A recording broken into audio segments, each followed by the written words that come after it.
Hi, everyone. Welcome along to our live tonight. So, you're joined by myself, Lou, and I'm the industry programs manager here at Timely. And I have got Lashana next to me, Lashana Shepherd, who you can see right here. Now, super excited about the live tonight because we are going to be talking about something that's pretty relevant to what everyone is going through. So, we're talking about revenue protection. Lashana is going to do a nice deep dive into what revenue protection even is, what options you've got on certain ways that you can implement that protection in your business. And then we're going to talk about really how to make a change to a policy around revenue protection and, what kind of things to include, how do you communicate that with your clients. So that is the lay of what's going to be covered in this live. But just before we get going, so for those of you who may have not met Lashana yet, I'll just get Lashana to give a little wave. Hello. Beautiful. Awesome. Now, Lashana is in Melbourne with myself at the moment as well. So if we've got any Victorian friends on the live tonight, give us a little wave. We're with you. Or let us know actually where you are tuning in from. We love to hear where all our people are from. Now, Lashana has actually been in the industry for about 13 years, so a very, very long time. And Lashana's been a Beauty Expo keynote speaker. She has been an educational webinar host. She's even been an aesthetic technology educator. So there's been a lot that she's done in this space. She's someone that I'm sure a lot of you have heard of before across that 13-year career in this industry. And she's done work from in a range of different businesses in the beauty space. So there's been day spas, there's been medi spas, laser clinics, doctors, and I'm sure many more, but that's just to name a few that I was able to pick out. And then before moving into the training, so those were the places that she was working before moving really into that training space and education space, which is where Lashana is now working. And she specifically works as a brand coordinator for Gay Waddle Education and Tamara Reid at Beauty Industry. So we are super, super stoked to have her on the live with us here tonight or morning if you're tuning in from over maybe on the other side of the world. And yeah, I'll hand it over to you, Lashana, if there's any bits and pieces, any words you'd like to say to those tuning in before we get going. Well, hello, how are you all? Please let us know, as Lou said, where you are. We'd love to see where everyone is tuning in from. As Lou said, I've worn a lot of hats in the industry. There are probably, you're kind of thinking, been there, done that. I've probably been there, done that. I'm, the pit bull of the beauty industry now. Been there, done that. But, please, I want to talk to you about something that is really, I think, vital to the beauty industry now that we've obviously, and we're still going through COVID and all these changes. And this was a change and a movement that we started to see pre-COVID. So it's something I'm very, very, very passionate about. And it's just such a pleasure to be here and to be hosted by the lovely Timely as always. Oh, thank you. Yeah, no, I think what we are talking about today is really something that's going to help a lot of people. And so for those that might be thinking, I feel like these words put together sounds quite big. Revenue protection. What is revenue protection? So what's your understanding of revenue protection? I always peel it back to there's something called an opportunity fund or an opportunity to make money. And that's what every single appointment slot is. So if we take away the jargon of, revenue protection, because a lot of the time we think revenue protection, we think insurance, we think big major drama. No, we're talking about your day-to-day, filling up your appointment book and making sure that every opportunity you have to make money is met with, I guess, somewhat a mutual respect from your client, but you're also never missing out on that opportunity to make money in your books in your spaces. So let's say, for example, the opportunity to make money for a hotel is having a room booked. And then obviously if someone cancels last minute, that removes that opportunity to make money. Mm-hmm. So when we talk about revenue protection, it's about making sure that you are taking every single opportunity in your day to make some kind of revenue as a business, which is something we'll go through in a little bit more depth later on. I'll try to keep my answers short and sweet, because otherwise I'll answer 20 questions at once. Absolutely. And to the people out there, if you've got questions and you want us to dive a little bit deeper into any section, pop them in the comments and I will feed those through. Awesome. Nice. So yes, tell us more. So the same way that we kind of expect to spend money at a big business, let's say it's a hotel, we always expect to pay a deposit. Mm-hmm. We expect that because we are taking time, space, a bed, that we pay a deposit or, a holding fee or a booking fee.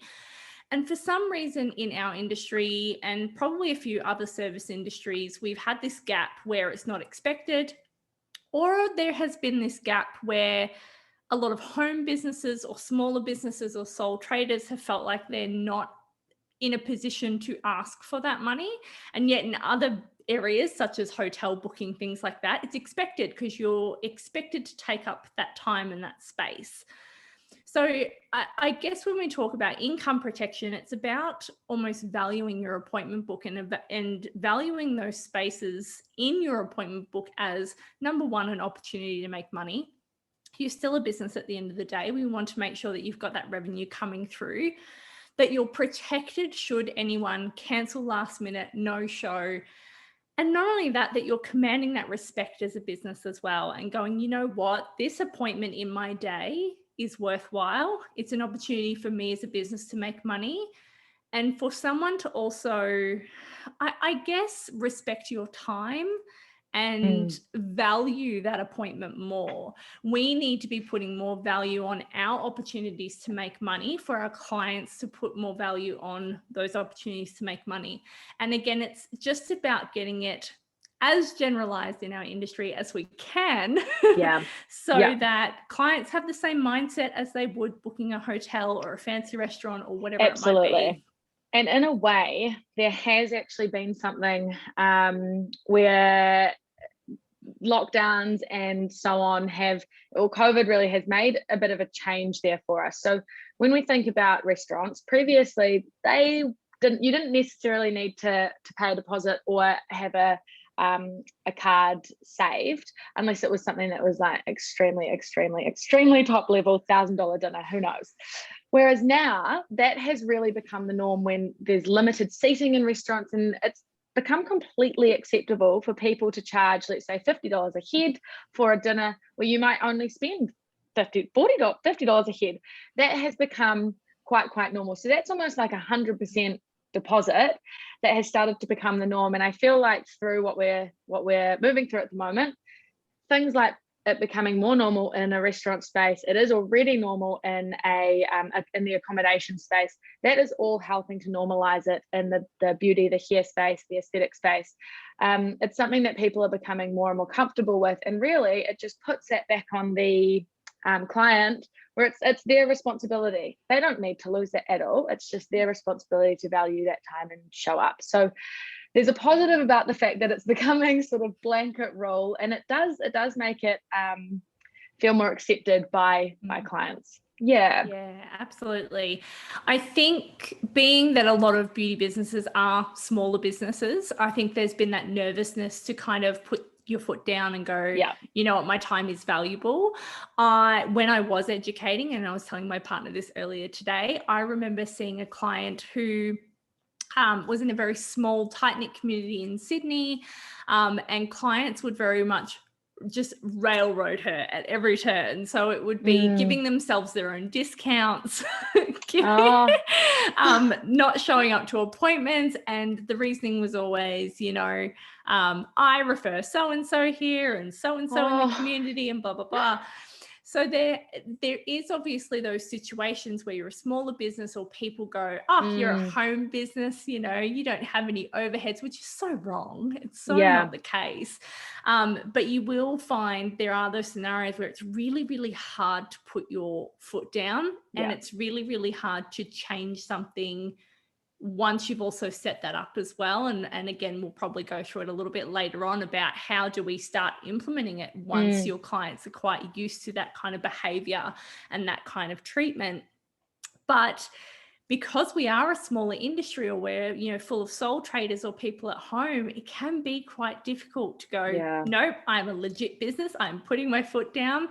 We get quite nervous. We get worried that we're going to upset people. We're scared that it's going to affect our business. And especially with things like the internet now, it gets really, really difficult to navigate it sometimes. Well, especially in an industry where the relationships you have with your clients are so strong, and they, you know, clients, I'm sure in many of your businesses out there, that you have really solid, strong, friendly relationships with your clients, and that I can imagine that becomes challenging, just like you're saying, Lashana, where if people are used to doing things a certain way, or if they're like, but you're my mate, what? Like, challenging. Like, but there's a way. Yes. And my favorite expression is like when clients say to you, don't be tight. Who's being tight if you're asking them to spend an extra $5? True. Or so true. It's like, put it back on them. Yeah, absolutely.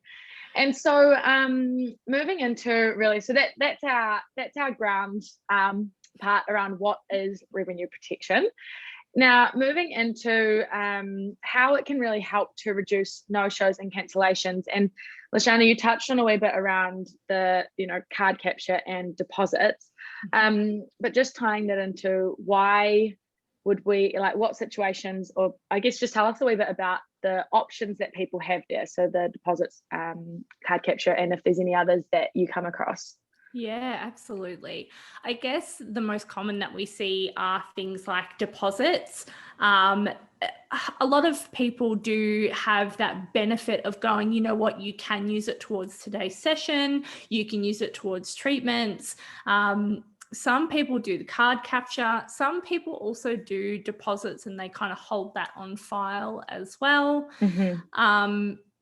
They're kind of the three main ones that we see in the industry. And I guess it is a matter of what your clients are going to be the most comfortable with. Sometimes offering multiple options is a fantastic way to go, because then you're able to go, right, well, if you don't want to pay the $50 I need to secure your booking, I am going to need your credit card details, and I am going to charge that should you not show up. A lot of people keep it on file until someone has finished their course of treatments, and then that gets gifted back to them, or once again put towards treatments, products, whatever it may be. You do need that system in place to be able to refund that money if that is the case. The one mistake that I have seen is people implementing that system and then having either a really sticky or really difficult way of refunding that money should that person decide not to go ahead with the appointment at all. Or if they decide at the end of their course of treatments that maybe they're moving to Queensland, or if they're going somewhere different, that money has to be given back. So you do need that option should that client not spend it on product, not spend it on today's, you know, appointment.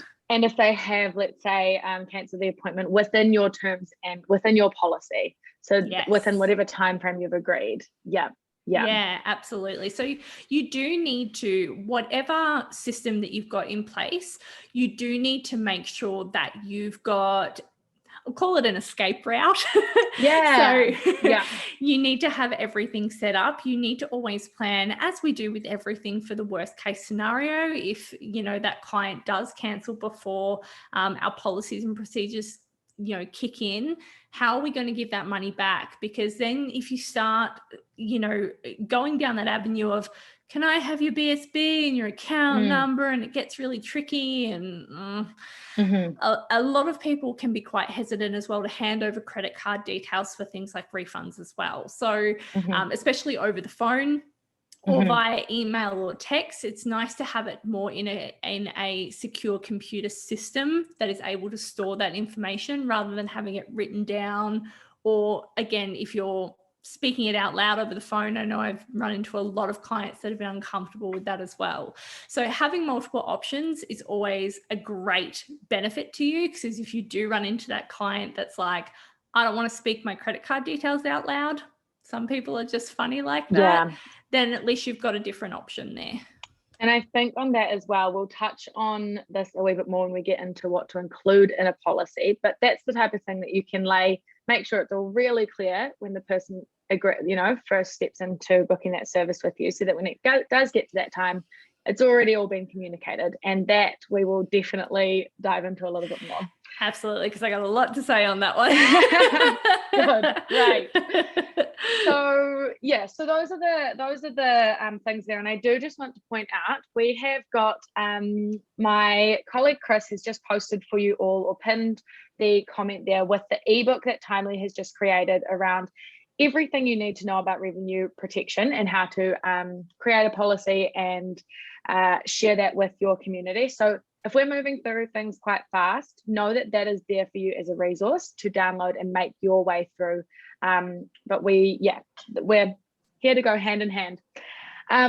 So one other thing I just wanted to touch on around the deposits, something that can be really great that we've had quite a few people comment on, is if you do take a deposit and then let's say that $50 gets taken off the service fee at the end, it can be really helpful for increasing upsell at the end of an appointment too, because someone's prepared to that in their head, I know I'm spending $200, so you get there it's $150, even though you've already paid the $50. There's just that little thing that happens where you don't quite feel like you're spending as much. So there can be other hidden benefits aside from just protecting the revenue, that these sort of things can start to help with in your business as well. Absolutely. It almost feels like a discount in a way. It feels like you're getting this special deal. I know I do the same thing when I have nails on. I love to go get my nails done. It's probably like my one guilty pleasure, and I pay a $50 deposit every time. And every time I'm like, oh, my nails only cost like, $20. Woo! And it does. It just makes you feel like you're getting a little bit more value because you've already parted with that money however long ago. It can be a little treat or benefit, and it can obviously help you with retail sales and just getting a little bit more over that line. Yeah, absolutely. And ultimately, what these things are doing, it's like Lashana said at the start, it is about people valuing your time, and that in turn is going to reduce the no-shows that you're getting and reduce those cancellations, because people are valuing that time, valuing that service and that appointment with you. So that's really what we're wrapping it all back round into. Now, next thing we've got here is we'll dive into create or what is involved in creating a policy that gets paired with these changes that you might be making. So why, Lashana, would it be good for someone to have a policy alongside, let's say, doing actions like taking deposits or saving card details? When it comes to anything that we do, we really, and I'm talking about everything. I'm talking about the way we perform treatments. I'm talking about the way that we give out aftercare forms, consent forms.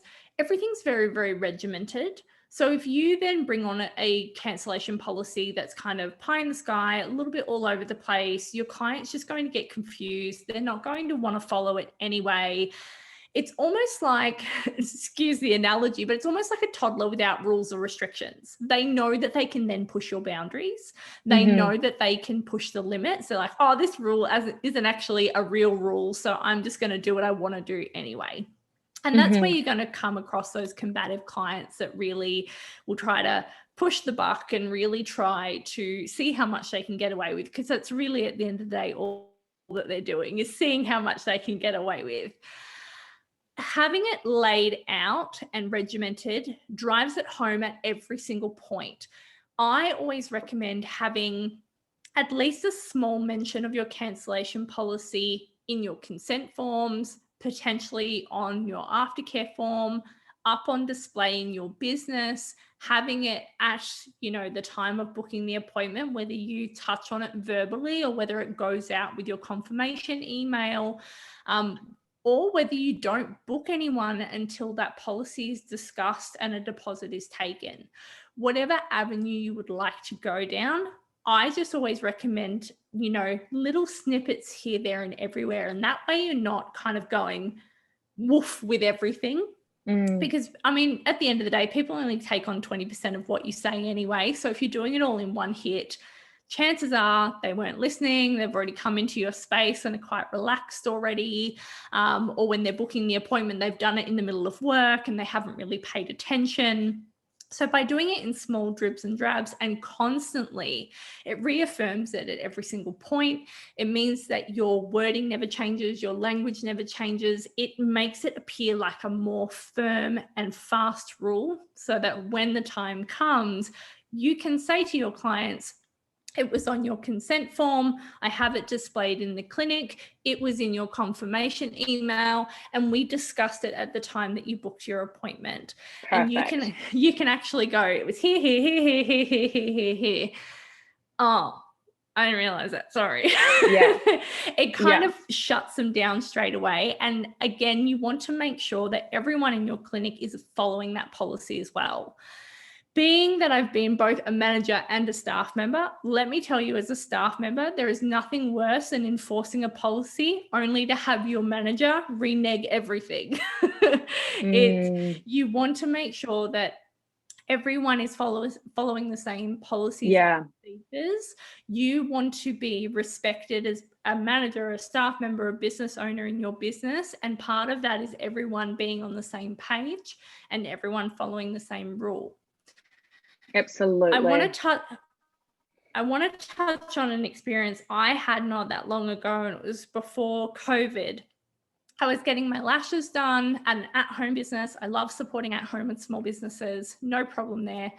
I cancelled within or before any kind of policies and procedures would have taken place. And I had gone to this place for a year, I would say. And all of a sudden, I got this almost nasty message about cancelling, that I now had to pay a deposit, and there were no parameters around that deposit either. It wasn't that will be used towards each one of your appointments, or I just want to mention that now I'm bringing on X policy. I actually had to come back and go, can I ask how that $50 is being used? When can I get it back? Do I get it back at every appointment? Do I pay a new $50 at every appointment? Like, I had to actually ask. And the experience is actually horrible as a client, because number one, I had cancelled a week or so out from my appointment. So with plenty of time, I was met with a message of, well, now you need to give me $50. Yeah. I'm like, what for and why? And when you're introducing a new policy, and this is one of the reasons I always say gently and everywhere, is so that you don't come across as, well, I now want your money. Doing it in a gentle manner, and also making sure that you're very clear. Make sure you're clear, because it's money at the end of the day. And while not everyone prioritizes money the same, I guarantee most people don't want to part with it the same way. Some people will be like, fine, here's $50, no worries. Whereas another person might be like, $50 for me is a lot of money. I don't want to hand it over. You need to make sure that your language is very, very clear from A to Z, so that people know exactly what's happening with that money as well. Absolutely. And just on that as well, there was an experience recently that I had with someone asking for a deposit, and they previously didn't ask for deposits. They asked for a deposit, but they just put in a little bit of an explanation around the why, and that all of a sudden takes it so much off. Rather than that feeling of, let's say what you went through, where it's like, oh, well, I don't trust you anymore, which feels awful, but it's actually just a blanket thing for everyone, and it's more about me protecting my business rather than me not trusting anyone. And it was just the small little sentence or so around the why, and an acknowledgement that this is a shift and a change to what we usually do. And it just really landed so nicely. And I think there was that a little bit of transparency to why they were doing it, which really helped to make me feel so comfortable with, parting ways with that $50. Seems to be everything's $50 tonight. It's just such an easy number. But no, you're completely right. And I did a mystery shop for beauty industry at James Vivian's. And the one thing I complimented him so highly on was the way he verbalized his cancellation policy. And it was actually $50. I'm not just making this up. Right.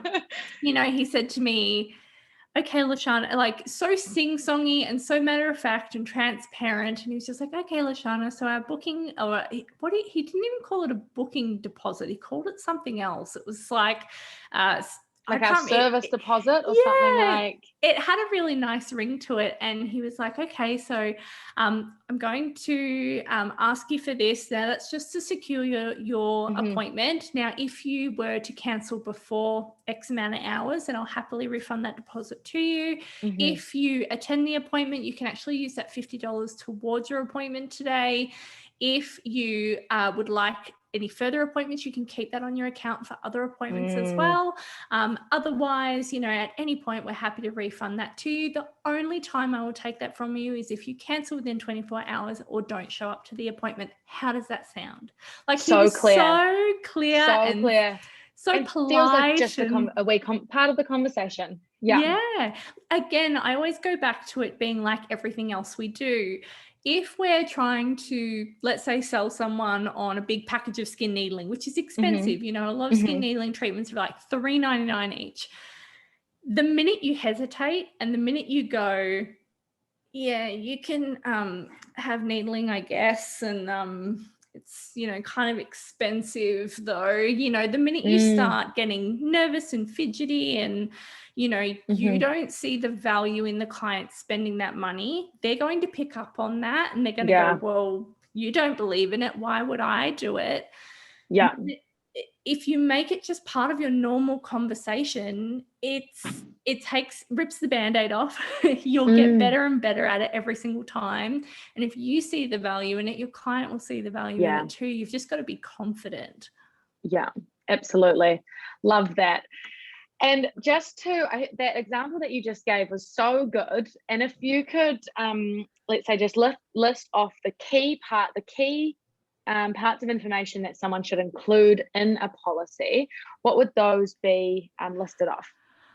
First things first, how much are we taking and where is that going? I think that's probably first and foremost, how much am I, or if any, if you're just taking card details, if they were to cancel or not show up, how much would you be taking from that credit card? I always recommend making that very, very clear. So for example, if you are booking in a treatment that's, I'm trying to make my math easy, like $29 and you take 10% of the booking, right? That's like what, $2.90? Nice. Bang on. Hey.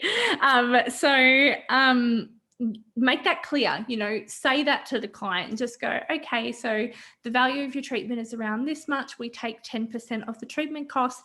If you've got a calculator in front of you, most computers do, most phones do, quickly go, just adding that up for you. Okay, so if you were to not show up or if you were to cancel last minute, we would be deducting $2.90 from your credit card.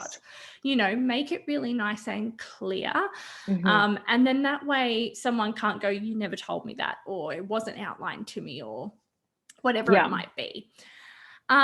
Same with packages as well. So if, let's say, for example, instead of a monetary cancellation policy, maybe you deduct a prepaid treatment from their courses.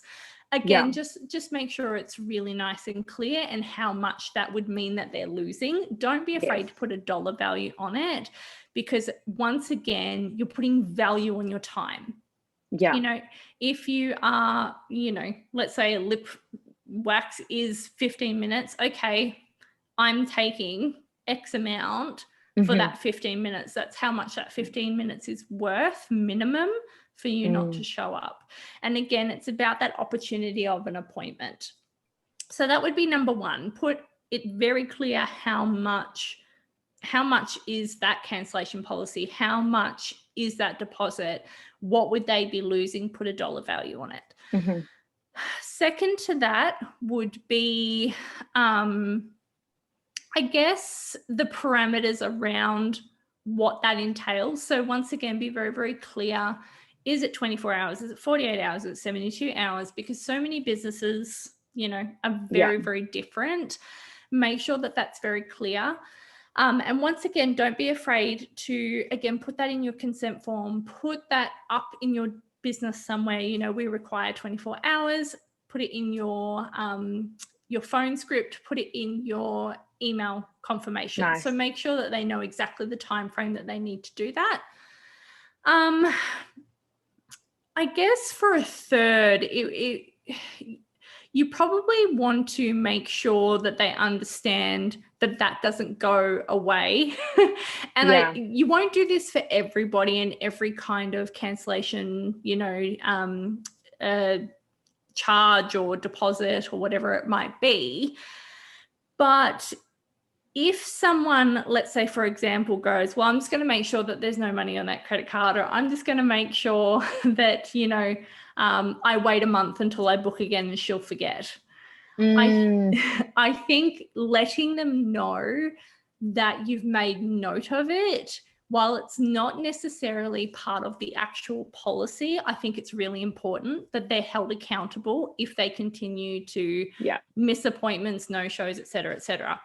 So that's more of a back end policy for you guys to go, you know what, okay, if someone doesn't show up, flag it, put a note in, put that they owe, like invoice them. If your system lets you, put an outstanding invoice on their file and go, hey, they owe you X amount, like $15 from not showing up last time. So next time they rebook, you can go, hey, just gone to rebook you, just noticing that you've got $15 outstanding from not showing up last time.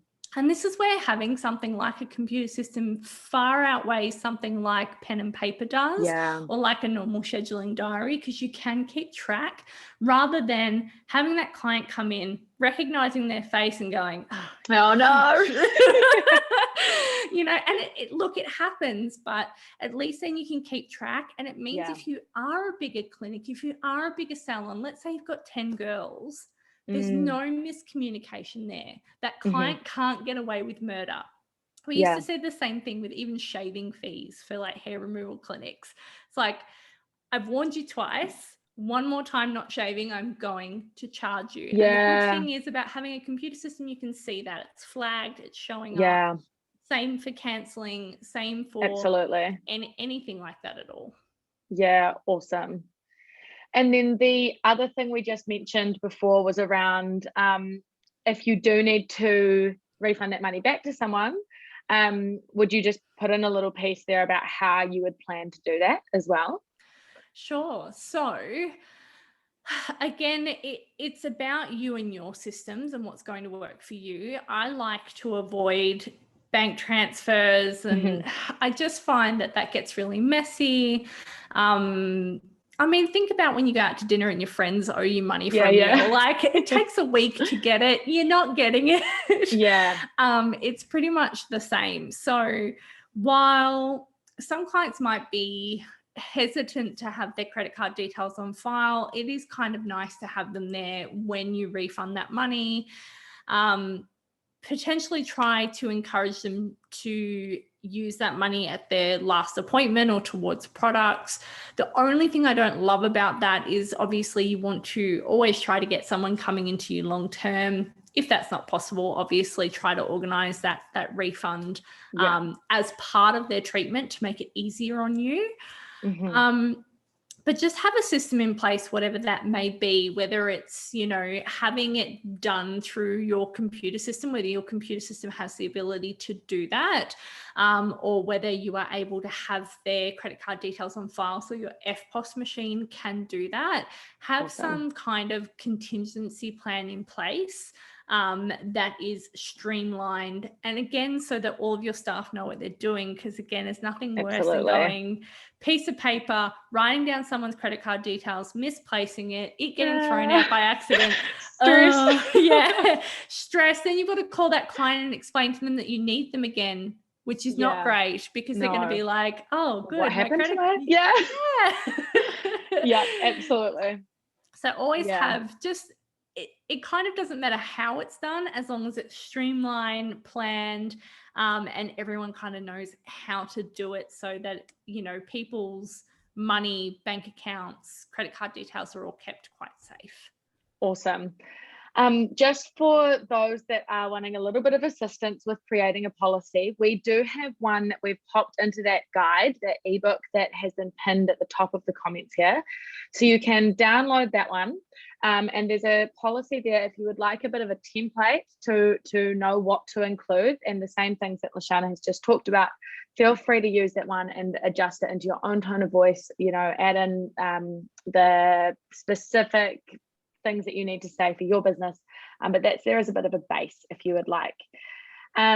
Awesome. Now, would you say that covers off all the things to include in a policy?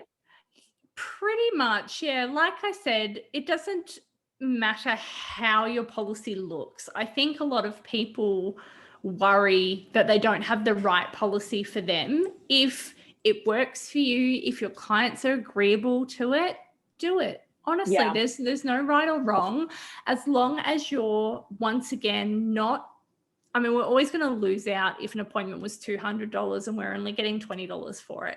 Of course, we're going to lose out, but at least we're winning that $20. And also bearing in mind that a lot of the clients that kick up a stink about $20 are probably not the clients that you necessarily want anyway.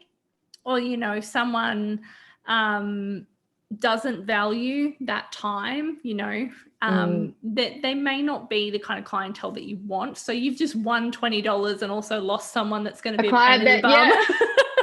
Made space for a new one. Good point. Correct. Yes. You get quality over quantity, which I mean, when we run a business, we want the quality, the quantity still. We still want to be able to make money. But really, $20 over $0 is going to be a lot better for you as a business. And again, as long as it works for you, it doesn't matter what it looks like. It can look like anything in the world, as long as you are happy and your clients are happy to follow that procedure or that policy. That's awesome. And just before we do wrap up tonight, I wanted to just get, you did touch on it before as well, around how you communicate it to your clients, but do you have any tips for people, let's say when they first make this change, on ways to communicate that with their clients? And also just when you do talk about, let's say, adding it into an email or adding it into, whether it's your automated text messages, do you put the whole entire thing in, or do you sort of do a link to something? What would you recommend there? Try to make it as friendly or in your voice as possible, because that's who your clients are in love with at the end of the day. It's usually you. So sell you. Go, hey guys, me again, just letting you know, like, things are getting busy. I'm implementing this. And again, don't be scared to be transparent. It's okay to say, as my business is growing, I want to make sure that, you know, my time is valued, as well as making sure that I secure every single appointment for you. Let's do this. Make sure that it's not done in a very clinical way, unless that's your tone of voice, unless that's what you're used to. Because otherwise, if you're used to being, hey girl, come out the back, woo, and then you're sending, I am now implementing a cancellation policy, it doesn't match, it doesn't go, and your clients are going to be like, no thanks. So try to find your own groove with it. I know when I've worked in businesses that have implemented it, I tried to tell people ahead of time in the treatment room.